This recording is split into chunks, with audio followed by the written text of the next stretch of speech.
Good afternoon. I'm Mark Allen with Gaper.io, and I'm here today with Dylan Wheeler, the CTO of Ecotext. Good afternoon, Dylan. Good afternoon. Thanks for having me on. Yeah, you're welcome. Thanks for joining us today. So can you share a brief background of yourself and your work experience? Yeah, of course.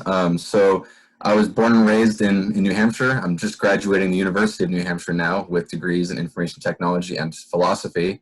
I'm working pretty much full-time on Ecotext, which is my startup. And we've really been interested in innovating in the space of education. It's sort of in this area that historically has been very slow to change, and we think it's ready for disruption. So we all know about the student debt problem in this country, and there's a lot of factors involved, and a lot of them little people like me can't do much about it. But that's why we kind of thought we would tackle the out-of-pocket costs associated with textbooks, because that seems like a pretty easy win in that regard. Cool. And it sounds like even though you're a startup, you are doing something about it, which is great. I love it that young people are getting involved in so many things that benefit society. Yes. So it's all about. Yep. So what has been your experience with remote employment, and both of the remote employee and the remote employer? Yeah, certainly been a little challenging, but given the nature of our startup, it's something we're familiar with. We've got a full team of about 7 people, and 2 of them are out of New Hampshire. So most of our team meetings have been virtual and have been remote. We've used Google Hangouts and Zoom and all kinds of stuff like that. So it's certainly something that we're familiar with, but we're not expecting that it would be making us fully virtual as it has. And that's definitely brought some challenges, but I think we've been pretty good to use the technologies we have, and both teleconferencing like Zoom, but also like instant messaging like Slack and stuff like that. Cool. So you mentioned some challenges, and I'm assuming some challenges you didn't quite expect with the pandemic. Can you elaborate on that a little? Yes, definitely. Yeah, when you go online, it's very hard to have those special in-person meetings where you can really write stuff on the whiteboard, collaborate in real time, throw stuff around the room, and you can connect on a lot of levels as far as a team goes, and being able to make crucial team decisions. It tends to go easier in person, and it tends to feel a little bit more natural in person. And so definitely bringing that virtual is very challenging, in the sense that it's easier that we can get attendance because we're all working from home, but it's a little harder, I think, to keep everybody's mind in it, just with the nature of having at-home distractions. Yeah, obviously, yeah. So that really leads right into the next question. What do you think is the future of remote employment, and what do you think can be done differently to make it more effective? Yeah, no, that's such a great question, and certainly, I think when this pandemic is over, I think we're going to see that a lot more work is done virtually, maybe than compared to before, which I think has a lot of benefits. But certainly, some of the challenges. I mean, it's going to be tough to replace that just ability to actually look at somebody and see them and interact with them in a physical space.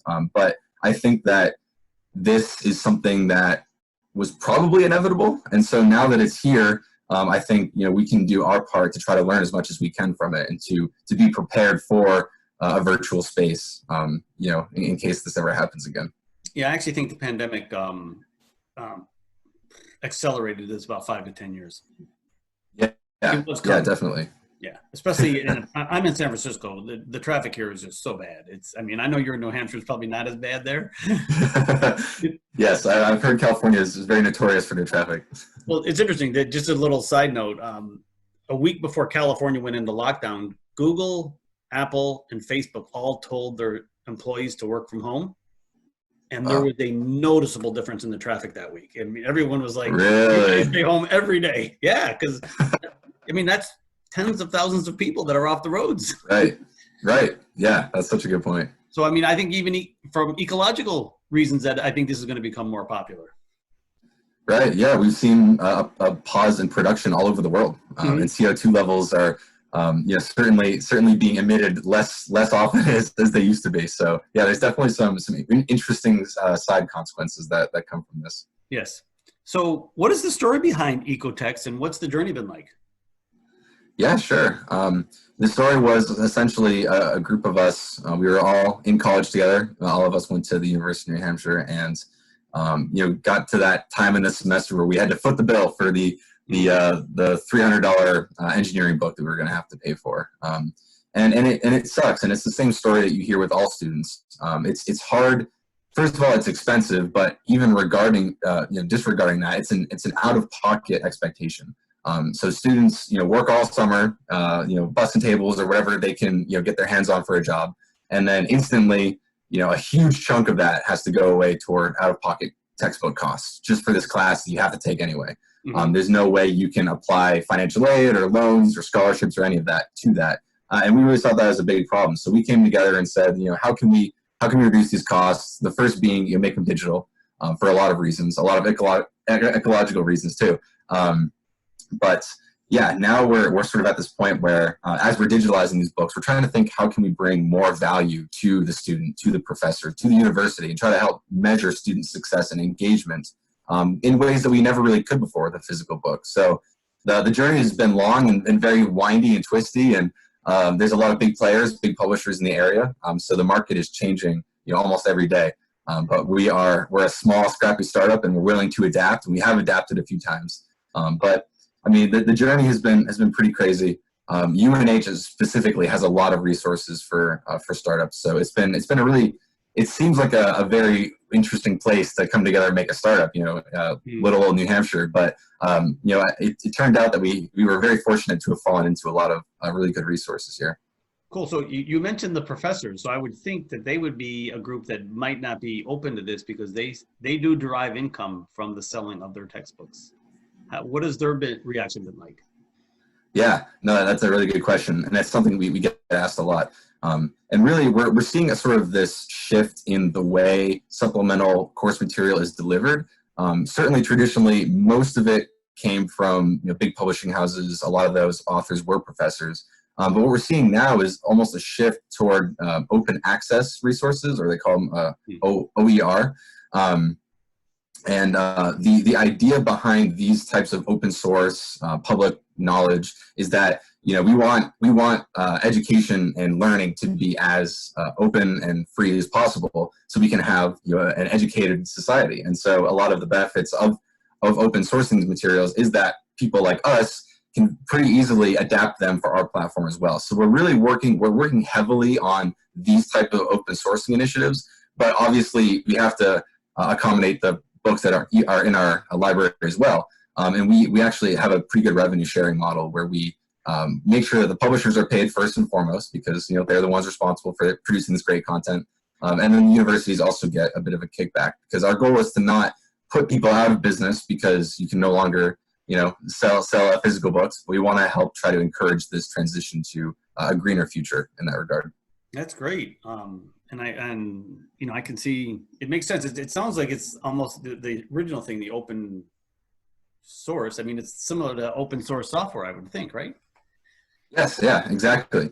Yeah. It seems counterintuitive. I mean, in our society, intellectual property goes a long way. You can get a lot of money for keeping trade secrets and all that stuff. But what we found is kind of almost contradictory. If you have something that's open and free, it encourages a very wide variety of people to form as a community and contribute to it. And you get diverse people contributing on projects, you get diverse ideas, and in theory, a more holistic view on that particular issue. So yeah, I'm personally very excited to see where this open access area goes. And I think it will be largely the future of education. Yeah, and actually, as you're describing it, I'm surprised no one thought of it before this. Do you know what I mean? Right. Yeah. And that was kind of one of our growing pains too when we first got started. Was why isn't anybody else doing this? And so we've been looking around to try to see why is what we're doing just so bad that every company that tries fails, or is there just an angle that maybe people haven't seen before? And that's really what we're going to think of right now.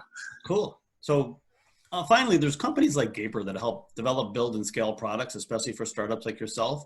So, and you're small, you're 7 people, but eventually you're going to have to grow beyond that. So how important do you think it is in the startup world for companies like yourself who need to hire people quickly and people that have, the skills that you need?